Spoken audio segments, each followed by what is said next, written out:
Sophie Cunningham discovers rare playoff condition for the Fever to shut down persistent WNBA myth. The odds are stacked against the Indiana Fever.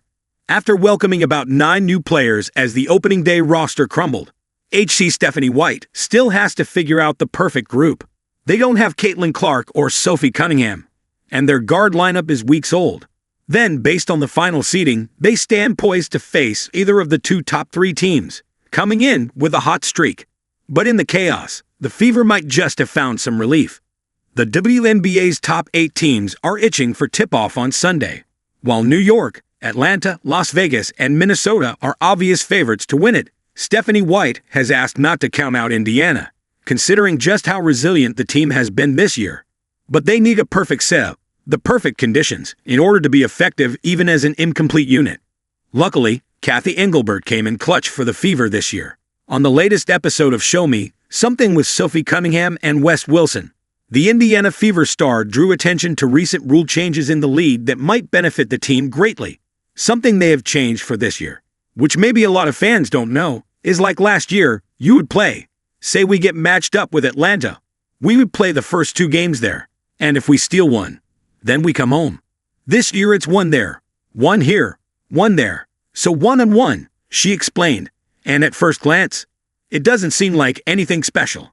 However, one important factor to take into consideration is that the WNBA's first round is a best of 3, so having 2 back-to-back home games would have given one team a massive advantage and a chance to put an end to the series before it even began. With the new format, the Indiana Fever would have to head back to Atlanta for Game 3. But that's better than losing in 2. And why can't the Fever win in Atlanta as well?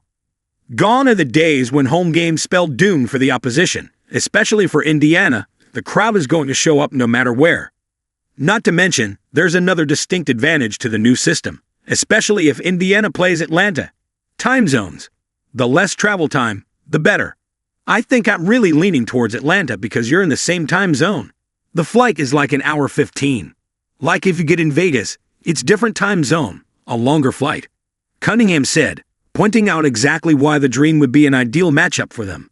Sophie Cunningham's not the only person predicting a win for the Indiana Fever, as former players like Ice Young have also been vocal about Indiana's capabilities. However, ESPN's statistical models show a completely different story about the Fever. Let's take a look at what numbers the broadcasting company has come up with and how they'll affect Indiana's playoff chances. Sophie Cunningham's Indiana Fever predictions broken down statistically. Everyone expected the Indiana Fever to be a solid contender this season. Amber Cox and Kelly Kroskoff surrounded Caitlin Clark, Kelsey Mitchell, and Aaliyah Boston with some veteran talent ahead of the year. But things got bad when the injuries started piling up. We lost Clark, then we lost Cunningham, then Coulson and McDonald, and finally Bibby. To put it simply, the team was a mess.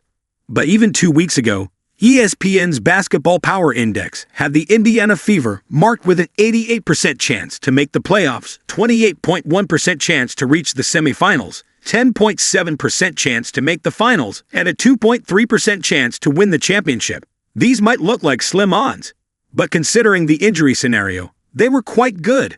The aforementioned predictions had come in even before Clark was ruled out for the season, but surprisingly, they've only gone up since. Currently, after the Fever was a lock for the playoffs, the numbers show a similar yet improved story.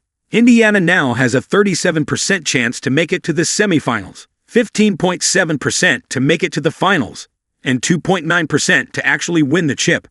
Sure, the numbers didn't improve by leaps and bounds, but they did get better. There's no denying this could be a team to keep an eye on.